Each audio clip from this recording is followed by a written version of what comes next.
Hey everybody, this is Rydo and we're back to Cradle.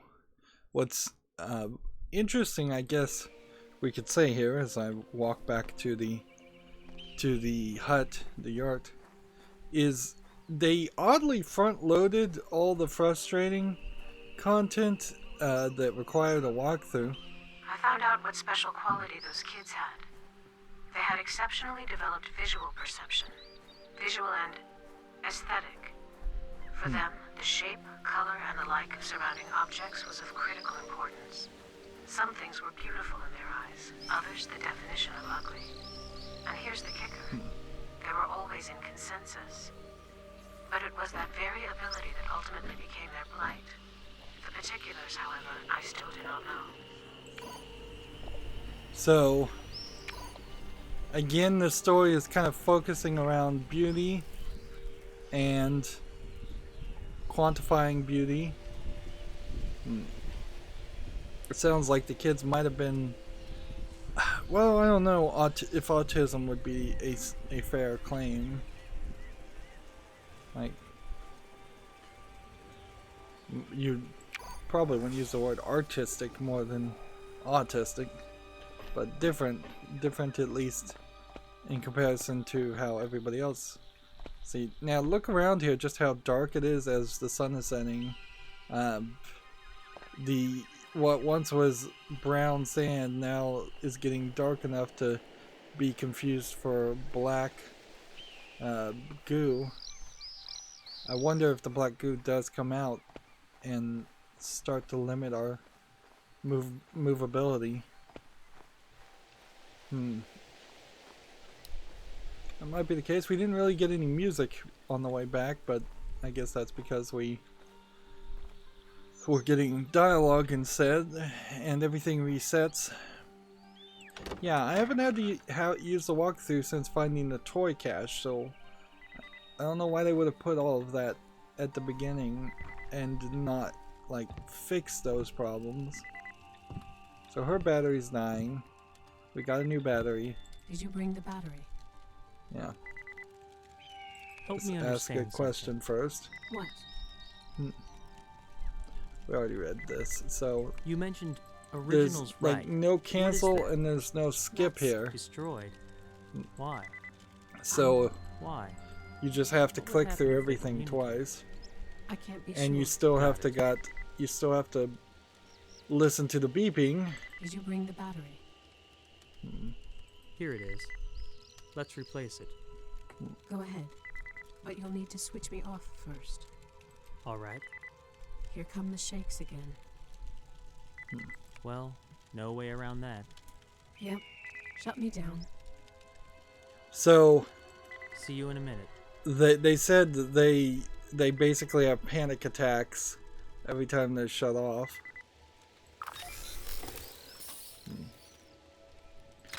Now what she didn't say was where did the batteries go. So I'm just gonna kind of assume I can shove it in there.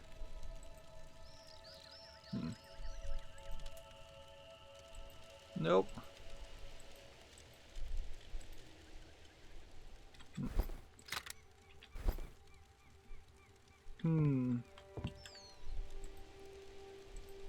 That part doesn't come out. Okay, that part does come out.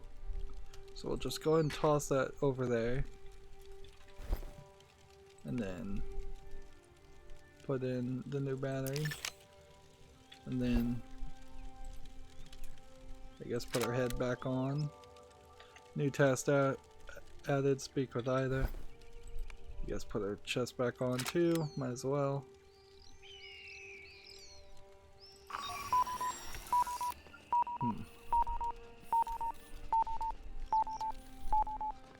Not very robotic in the way this is animated. Just spasming out.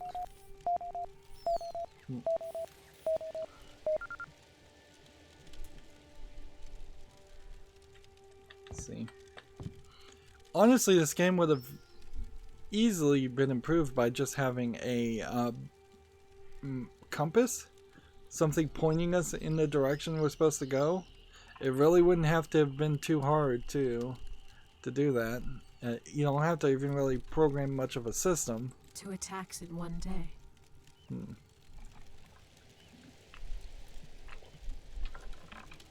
Well, I'm thinking here if we kind of rush through this, we might get to the end of the game. I'm breaking records.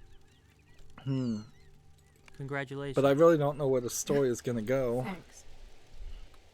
And it is an odd story, but I don't hate that it's an odd story. Like, I would much prefer to read an odd story than read something that is derivative and bland and generic. Well, did you find out anything? Yes. Did you find your number? My number? Oh, no, not yet. But I did learn what the children were treated for. Remember I told you that the shape of objects was important to them? I do. She Well, just said that. Their illness was called morphophobia, fear of a shape, or to be more precise, an aversion to it. And what were they averse to? Probably cubes. What kind of shape? The human body. They couldn't stand the sight of a human body. That was their disease. Interesting. Oh, so is this some kind of anorexia bulimia story? Body dysmorphic disorder type thing? I mean, there's decent reasons to not be super happy with the way the human body looks, but it's amongst many other mammals and animals fine. It's not terrible. There's much more hideous looking or unfamiliar at least looking creatures in the world. What do you mean that they couldn't stand it? They would literally get sick, vomiting at the sight of any person. Their teachers, doctors, passers-by, their own parents, even seeing each other in the mirror. Well, how is transferring them into embodies helpful then? You might as well transform them into something that's not human.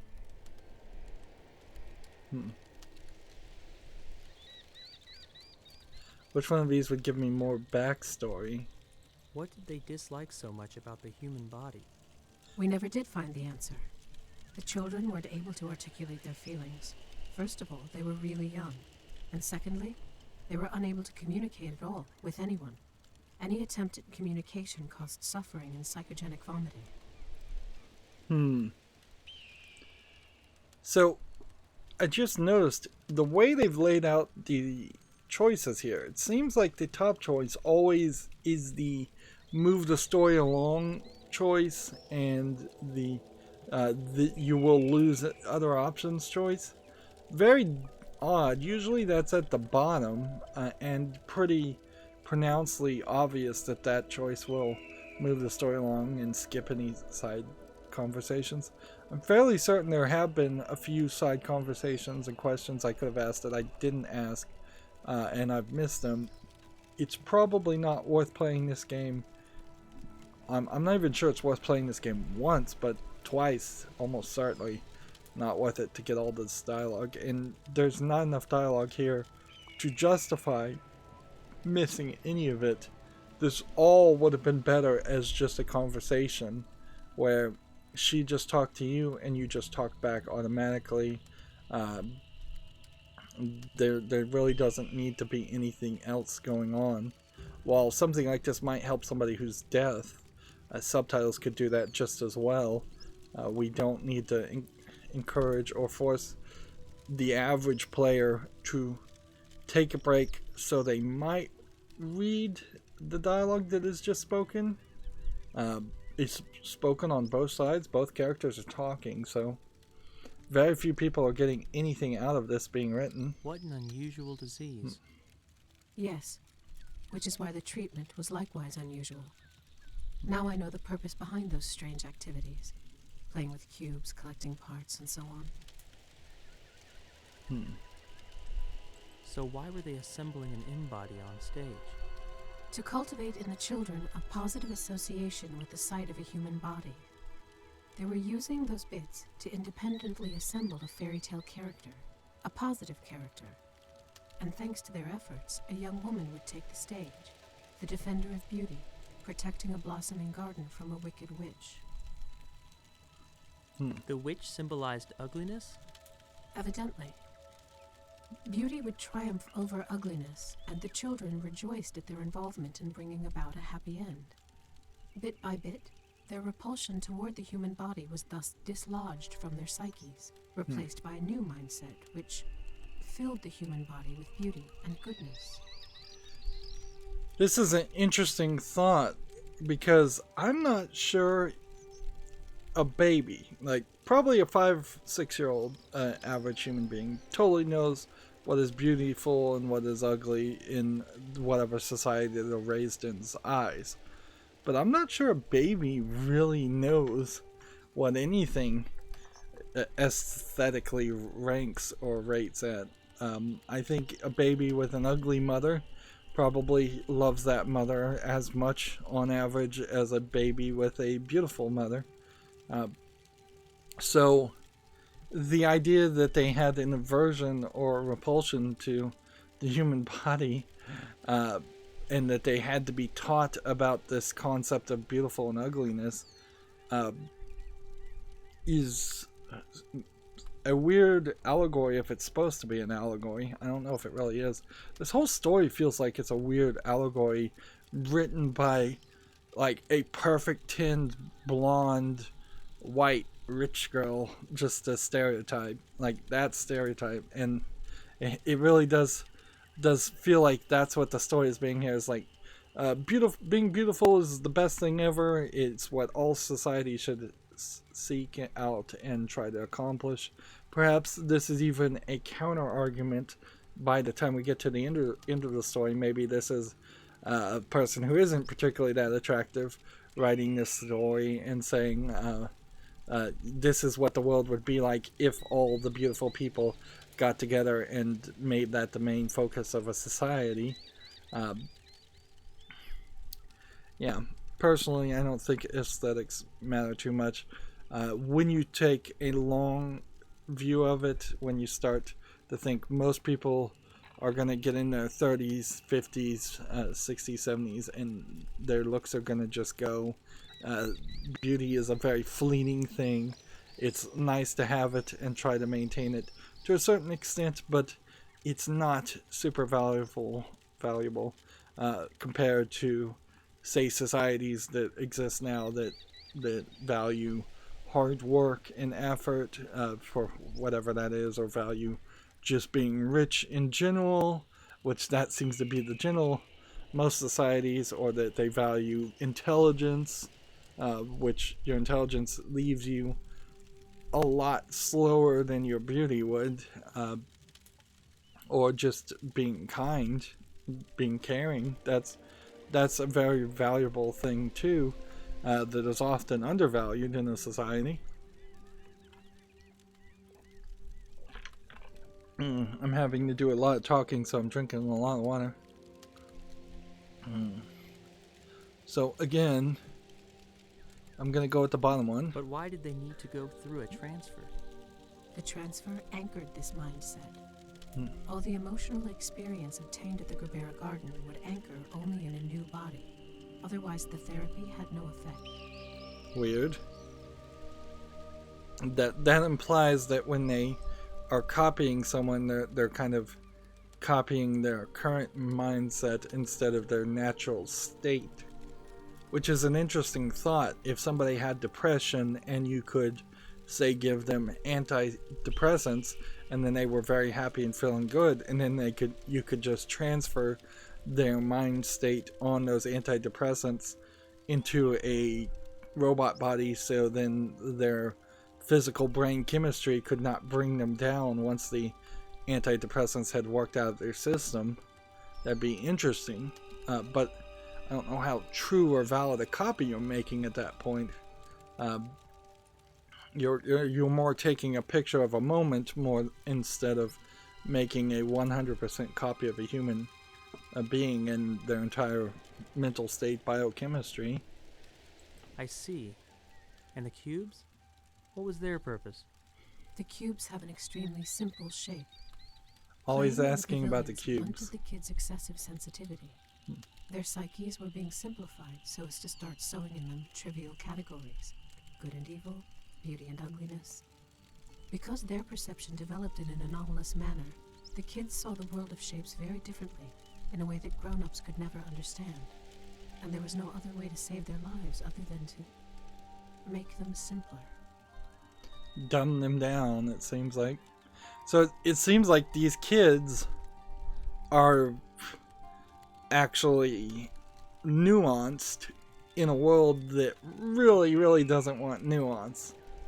And they did say earlier these kids had a level of intelligence that surpassed the adults.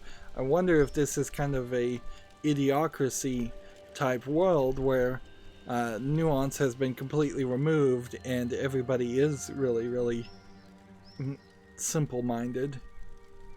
I'm still having trouble understanding. Like, Hold on. even our character does sound like he's not very intelligent. But also he's been living in a yurt his entire life with seemingly little education. Now this is ridiculous. It says hold on, and then there's a ... and you have to click the ... for it to go on, where I would not blame anybody if they would just sit here for a while and say, oh, I'm supposed to hold on. Meyer. Hennebish. My name is Ida Meyer. You remembered? I found a journal. It contains my data. Here. Ida Meyer, age 26, City of Geneva. My personal number. And a date. August 15th, 2058. What year is it, by the way? So 2058, this is 2067, 76. 76. Whoa. So, I'm a psychologist from Geneva, and I've been lying in Mongolian soil for 18 years. In a candy box. And not in soil, but in sand. Very well, in sand. And now I'm in a flower vase, trying to verify my number. Only, damn it. You know, this is really annoying, frankly. If humans were constantly distracting themselves with searching memory banks or connecting to an internet and getting information in the middle of conversations. I guess humans do that on their cell phones quite a bit, but if seeing this in a video game experience, it's disruptive to say the least. What? It's not working. The network interface. I can't get online. I guess the vase doesn't integrate with the web. Hennebish, there's another network terminal underneath the TV. It's functional, only without power. If you can power it up, I'll be able to get online. Well, what has she been searching up until this point? Has she been searching some local server that's inside the circus tent? Or has she just been searching files in her own brain? I guess maybe files in her own brain. Gosh, this is way more talking than I thought I was going to be doing for this game. Help me understand something. What? How did the kids react to seeing a mechanical body? The same way as an organic one. They puked. But then how did they interact with the staff? Their bouts of morphophobia were suppressed. The complex was equipped with these emitters. I don't know how they worked, but exposure to them enabled the kids to communicate with the staff as well as among themselves. What were Got it. these emitters? Is that what that black smog was coming out? Alright. So new task. Put some batteries in the box under the awning. I'll buy to connect to the web. Alright, well, the batteries in the box under the awning. So here's a battery. We're gonna have to kind of remember. I've found 3 batteries previously. Gonna have to remember where the other 2 are, and we're gonna have to find where this box under the awning is.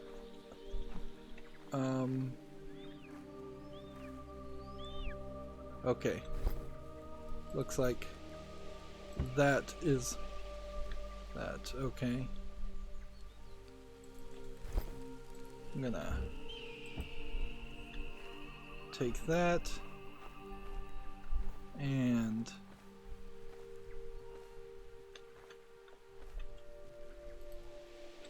take that. Alright, so the only question I guess is where is the 3rd battery? Yeah, 1 more battery, and we'd already found them. So this is a great example of how the game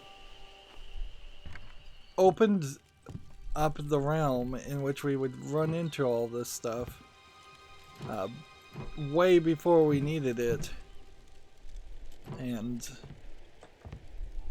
so you run into a scenario here where I did most of the things that needed to be done way before they needed to be done.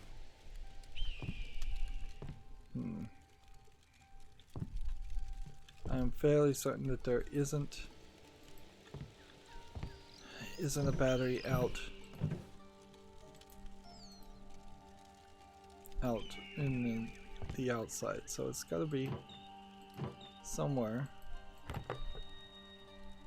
This is still locked, and seems like it's going to be locked for a while. Hey, I lit a candle.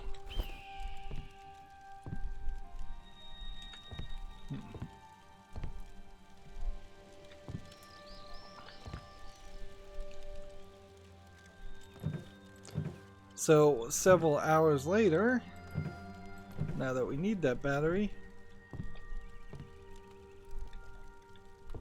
we don't know where it is.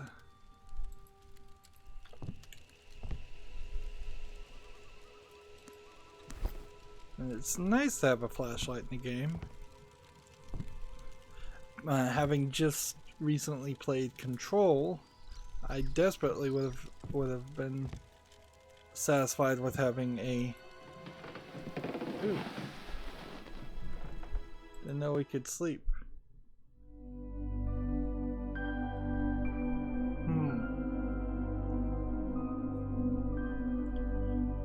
So you sleep and you get to dream of the city again. Of course, the question is, now that I've slept, does that mean everything's reset? No. Nothing's reset. Okay. Interesting. 2076. Alright, so I'm thinking the other batteries may be out here somewhere.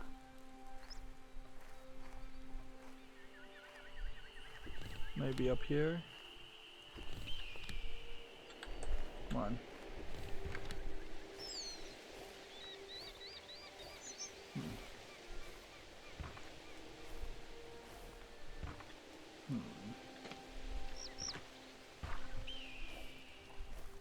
The way this yurt is built, you have to kind of assume that there is no... Oh, there it is. There is no weather problems ever. Okay. New task. Install solar battery on the roof. I assume that this means a solar cell, not a solar battery. Which, I don't know, maybe I guess there's some kind of difference in that idea. or the technology. Because, yeah, this is a solar cell, not a battery. Still not able to jump over there. Use the remote switch on the terminal.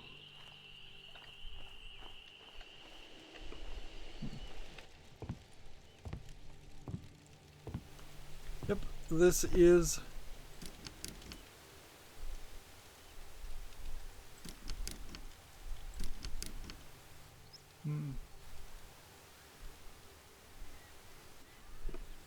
It's not this switch, is it? Nope, that's just lights. Which, I guess maybe we've got power in the house now. And didn't actually have power.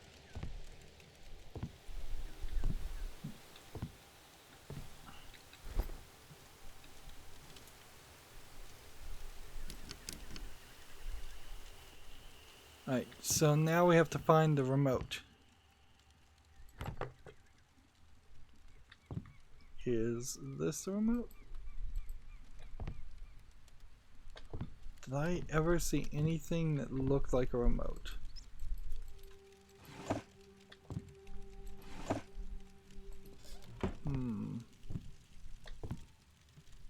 One would assume that the remote would be over here.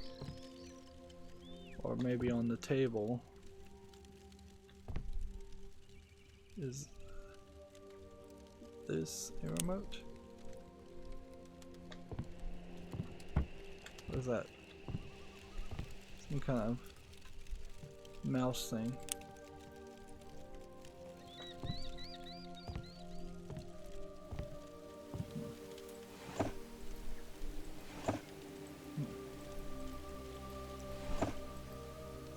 I think the game has been pretty kind to just tell me, like, talk to Ida when I'm supposed to talk to Ida.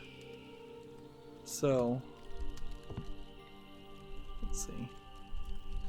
Turn it on.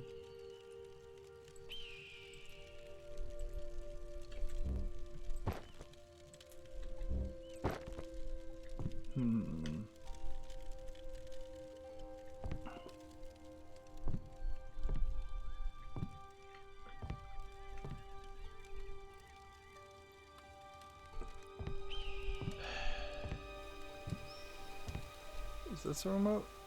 No, that's the battery.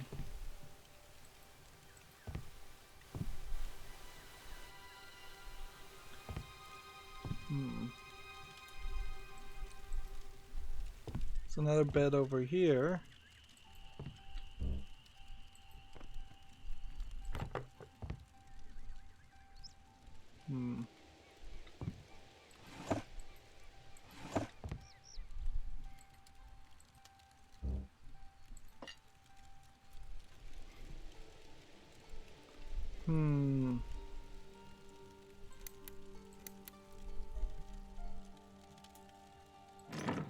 Still can't open that.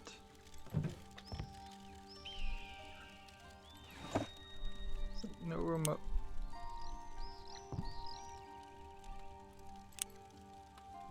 Let's see. Help Ida connect to the web. Run power to the network terminal, then underneath the TV, then turn it on. Use the remote to switch on the terminal. Where? Where is the remote?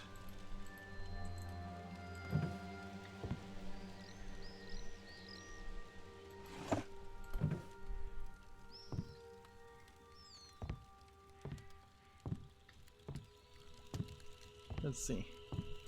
Did you power up the terminal? Help me understand something. What?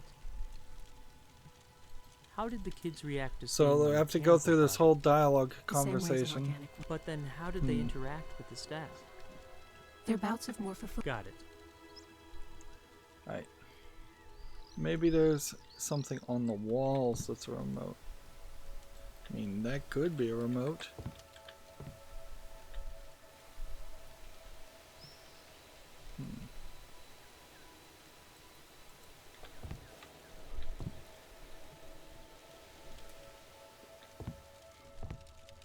Well, it shouldn't be this hard to find a remote.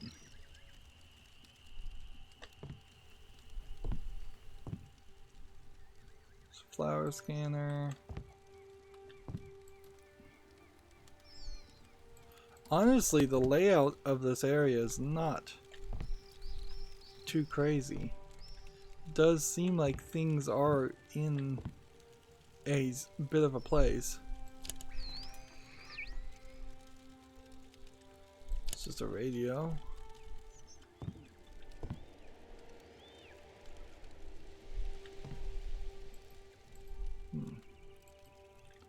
So say number 38015.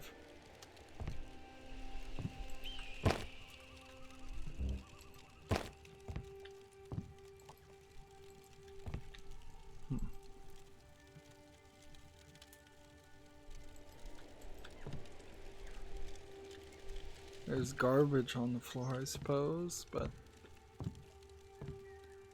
yeah, most of the stuff makes sense as far as where it is.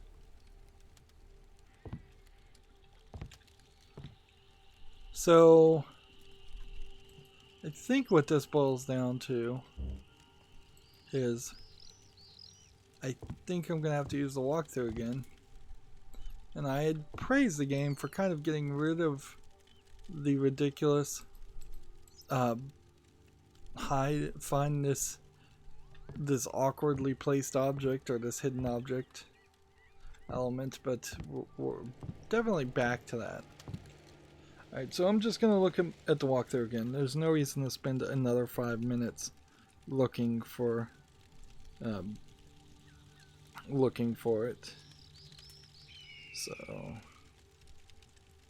let's see.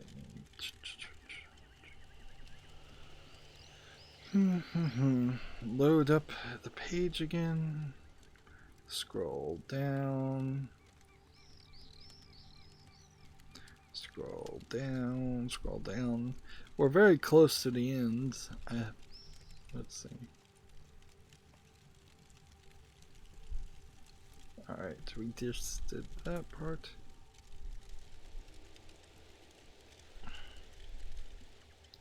Let's see.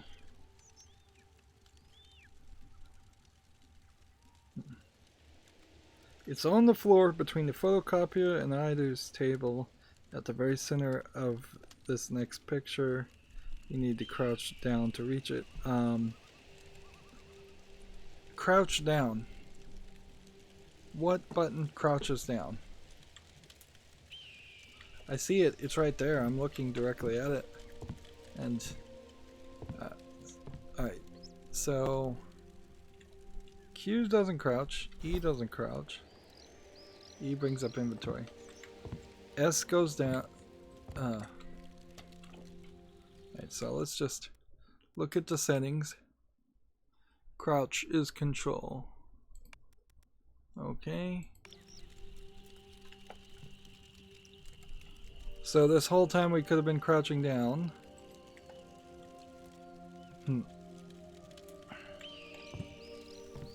See, that feels like a big F you to all the players. The reason is both simple and evident. Simultaneous existence of two copies of the same person gives rise to problems we are not prepared to tackle, as clearly demonstrated by the sorrowful experience of the recent past. For now, strict prohibition on duplication and forced deactivation of existing duplicates remain the only solution to the situation. This is oddly animated. To secure storage facilities for likely reactivation in the future, when a legitimate solution is found. This is one of the cases when...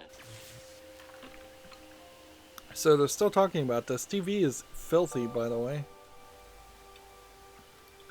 I don't know if that was a tape or what, but now the device is totally...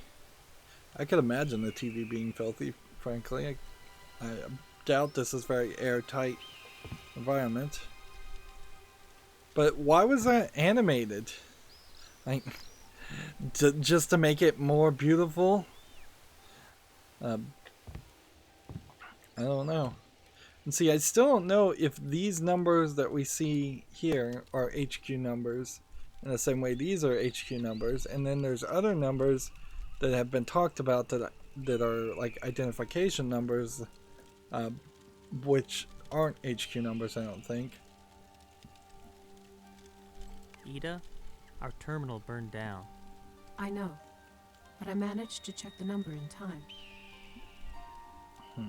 You did? So what's the news? Are you going home? The news is bad.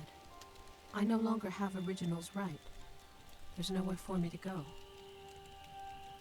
Okay, so what? Stay here in the flower vase. It's not great, but at least you'll be alive.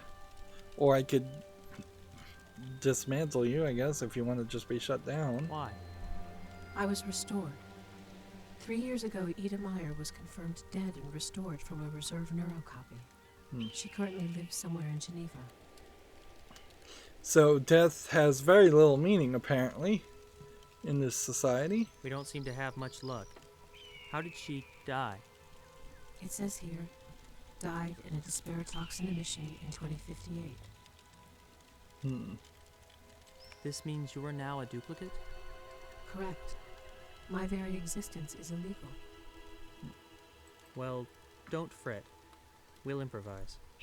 Improvise? Sure. We'll find you a normal body with legs. With legs. And then what?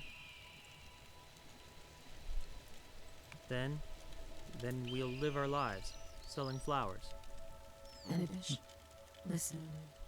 When my battery runs out, I want you to put my flowers into secure warranty. I mean, into a glass cell, yes? That is a secure evacuation. I understand. Seems like her batteries are dying and she's about to die. What I mean is, please put my neurochip in a cell which, Enibish, into a camera of giants, or a camera of dreams. What's with your voice? I don't know. A camera of tides? What are you talking about? I'm malfunctioning somehow. My thoughts are out of order. Yeah, it seems like these guys malfunction pretty quickly. But I think it's over. You need repairs. I don't need anything, Enibish. I'll be put to sleep soon. Disconnected. And for a long while, I bet. So you've decided... Yes. That is my decision. So you wake up and go right back to sleep. Got it. More like, wake up, get totally confused, then go back to sleep. What are you confused about? The explosion, for one thing. I haven't a clue how I'm connected to it. Well, she could have been the person that exploded. You got caught in an emission. That's just bad luck. No, Enibish, it's not that simple. I found another mention of my name, here, in the database, in the search history. Somebody was searching for information about me. So what? What's so strange about that? The fact that it was the only query for my name in the entire search history, made 20 minutes before the explosion. Who made the query? A man named Mark Daring. He's listed as transfer operator. The explosion happened on his shift. There's even a recording of it. And also, how curious. What? Going by the recording, there was an equipment breakdown not long before the explosion, at around the same time the query was made. Yes, I want to know what happened there. What kind of a recording is Well, it? the story keeps getting report. interesting. It was saved automatically. It mentions some kind of a malfunction that, because it wasn't corrected in time, forced a modification in the transfer procedure. And no, I don't know the nature of the modification. I haven't yet figured it out. So it seems like they very much wanted her to be there at a certain time. I don't know if that's because they knew she was going to blow up or if they wanted to blow her up. Why do you even care? Is that really important now? It is to me, because aside from these fragments of the past, I have more fragments of the past than... I mean... Ida. Hey, It happened again. I'm getting worse. I'll repeat. You need repairs. You need to know the cause of the problem before you can correct it, which I do not. Could it be those processing errors you've mentioned? Which errors? You know, the ones that accumulate over time. Impossible. I've just rebooted myself. They don't accumulate so quickly. Something else is happening here. Your voice is changing. If only it were just the voice. I'm at a loss. The reasons could be many. Could be my synchronizer is on the fritz. I've heard of cases when the neurochip malfunctioned due to a deteriorating link with the DNA. Either that or my neurocopy is failing. But if that's the case... What then? Nothing. Let's just hope it's the synchronizer. Let's. Then we'll replace it with a new one. Sure. There's no one here in the small. Distance close. We're gonna have to do another pavilion thing, aren't we? I didn't realize this whole game was gonna center around fixing this robot over and over again. This was a main screenshot of the game, and yeah, it is intriguing in screenshot form, but when it boils down to it, every time we've stood in front of Ida and talked to her, all we've done is stood in front of Ida and talked to her. It's not as terrible as the mini games, but it's running a close second. Give me the pavilion number. I'll go and get it. Is in 6 rooms soft.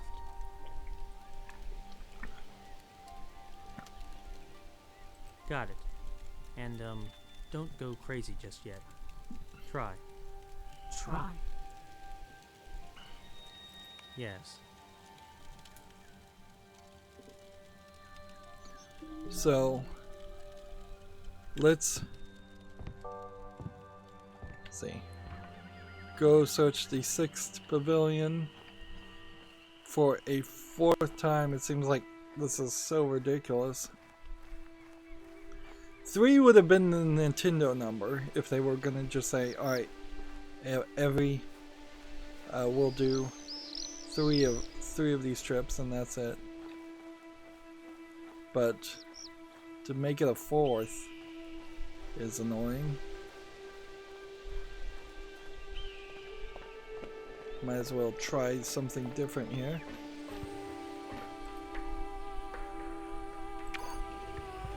Let's see how long the music takes when we use the device here to fast travel.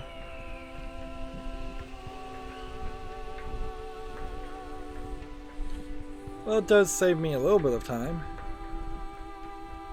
It also kind of, this fast travel device also kind of falls apart when you think about the idea that they made this effort to have gardens and then you're not even gonna walk of it.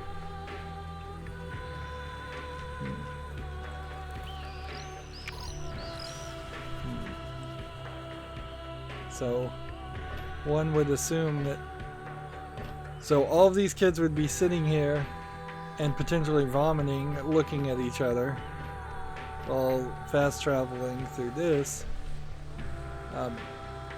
skipping over all of those flowers, gardens.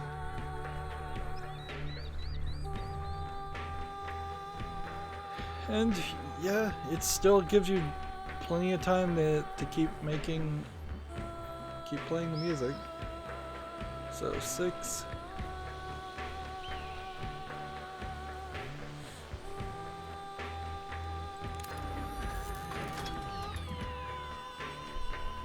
Elevator's out of order. Need to now find a way to reach the pavilion.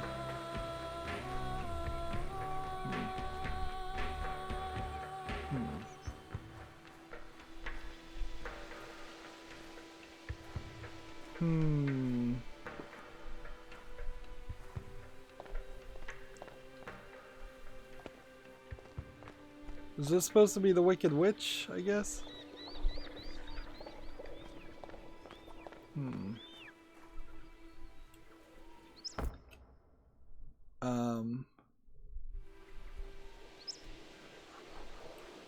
Yeah, that thing just appeared right on top of me. Alright. I figured out what kind of breakdown the report was referring to. During a transfer, the ability to speak was not blocked out for one of the kids. That is, he was talking to himself, to his own copy.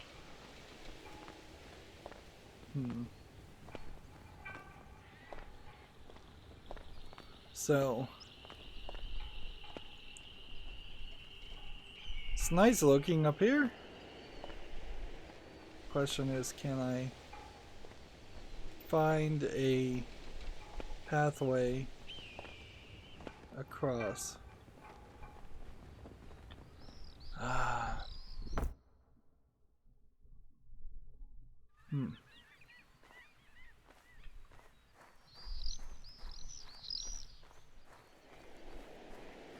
I think this is what this breaks down to, is that I am going to have to do some platforming across, either from this location or the location I was just in.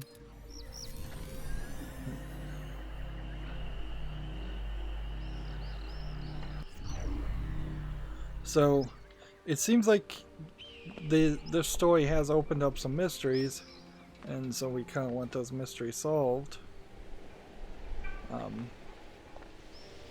As far as what happens when you talk to yourself when you're transferring yourself over. There's clearly some round platforms, but I don't know how to really get to them other than a straight jump.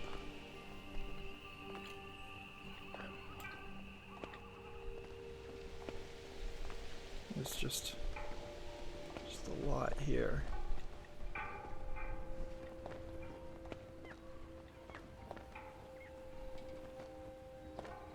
Wonder if this is supposed to be how this goes.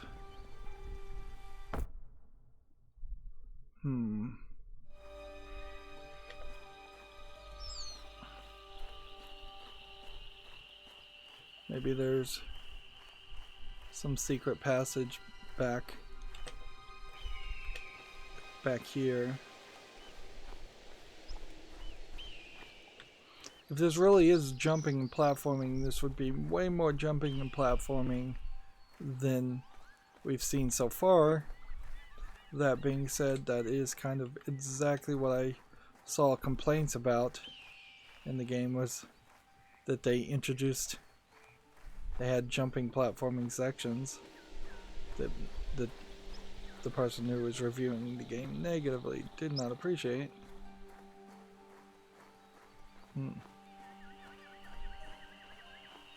Yeah.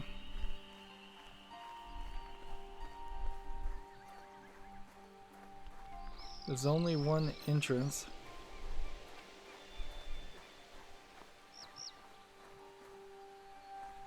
I don't think that there's gonna be some magical extra device.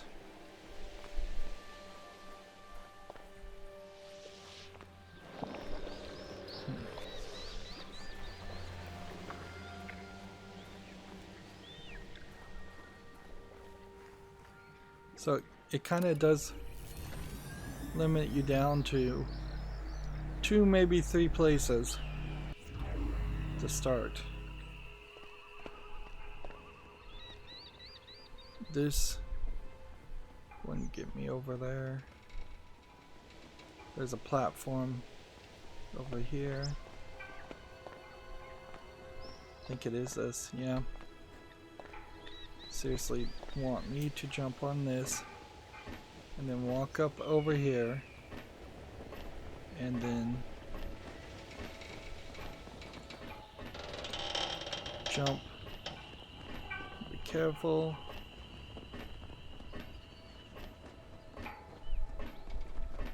And then jump over and not through. Seriously? It would be so nice if it put some checkpoints there.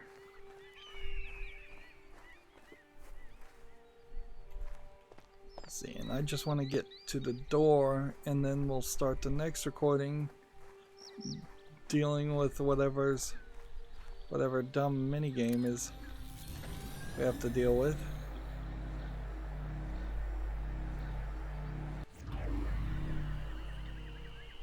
Yeah. Yeah, I totally get it though. Like, I totally get the complaints here of this has a very imprecise mouse and keyboard control to it. That if the controllers actually worked, which they don't, it would, if the Xbox controller actually worked, I would be way happier with that. Alright, you've got to make that jump, so I thought maybe that was a case where you could fake it and just walk kind of on air.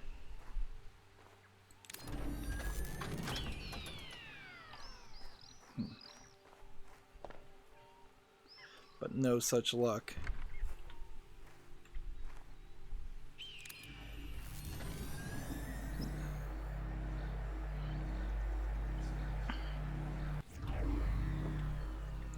It's a weird situation when you say that a walking simulator would have been a better move for your gameplay style, but honestly this would have been a better game if it was just a pure walking simulator without the jumping and platforming.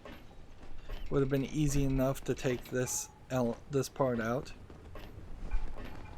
I kind of barely made that. And then I'm not sure where I want to go with this, because there's more, but I don't think I make that jump. And even if I did make this jump,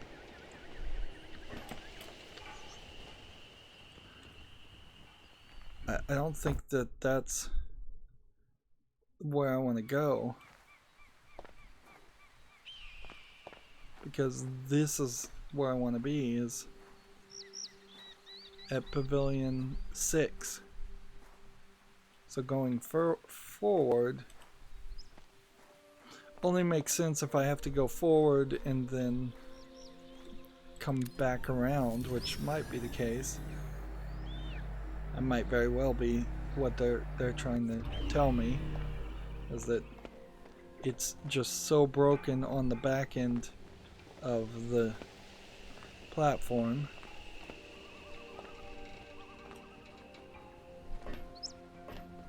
To really question why does it need to be this tall? Barely made that. Alright. Okay. We made it to this point.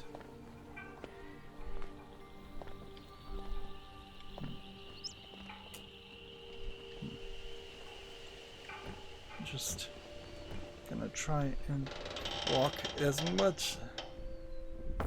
Alright, let me look at the achievement, the walkthrough, and see how this. In order to reach it, you have to go to Pavilion 4. Go behind the pavilion, you see a large girder, walk across the gaps to the front of the pavilion and enter the doors.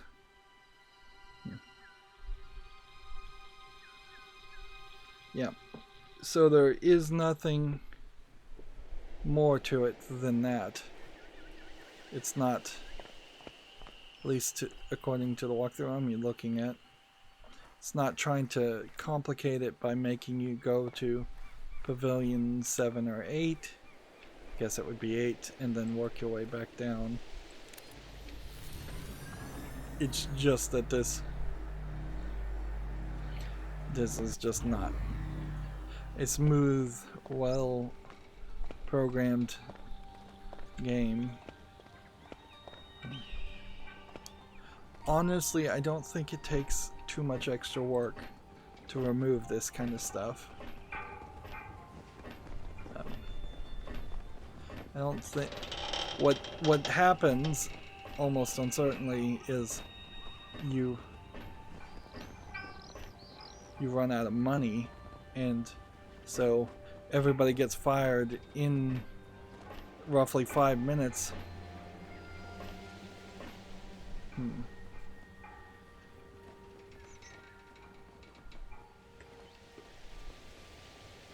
I think it's kind of infinitely easier to try and jump up here, but I've got to be really careful.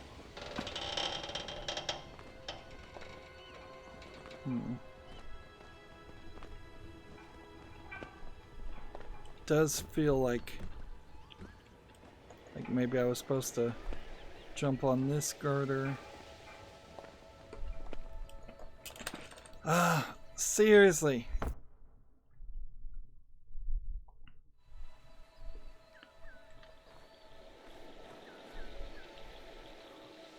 And there's tons of things in the way, so just running back and trying again is overly punishing.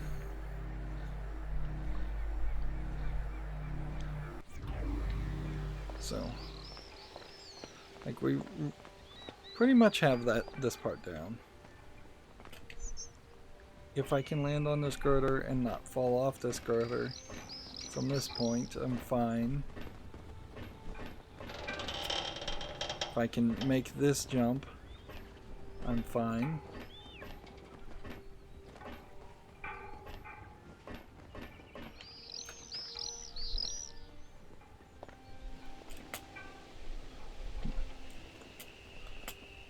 And just trying to jump to cheese it kind of works. Now, here's the thought. Would I fall through these or what?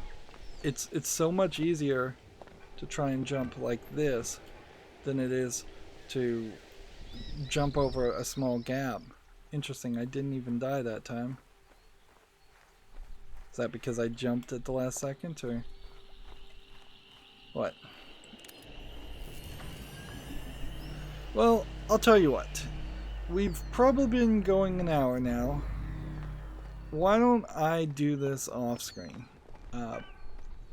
Because what will probably happen is if I get close enough to the front door where it's safe, we'll get some line of dialogue, and you'll probably miss out on that and not see that from Ida. It won't be very important line of dialogue. It'll just be something like, I'm opening the doors, which is what she said every time we've done this before.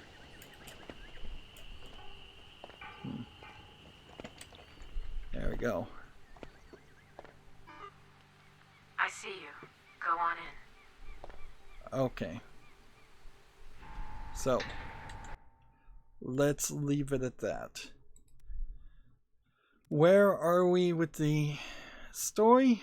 One more mini game. It seems like, hopefully this is not, the rest of these are not cube mini games, but maybe they are.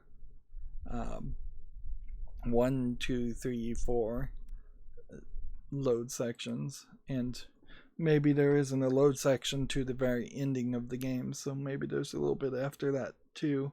Each load section really is just accomplishing one distinct simple task that somehow becomes way more complicated by the design of this game. Anyways, that's going to be it for this recording. We should be done with the next one. As always, I ask you to like, share, subscribe, comment, and watch every second of my videos. If you want a friend to follow me on any social media sites, there's a whole bunch of links down below in the description box. And if you want to support me even further, there's a link to Patreon, or you can friend me on Steam and gift me a game off my wishlist. Thank you for watching. Have a good evening.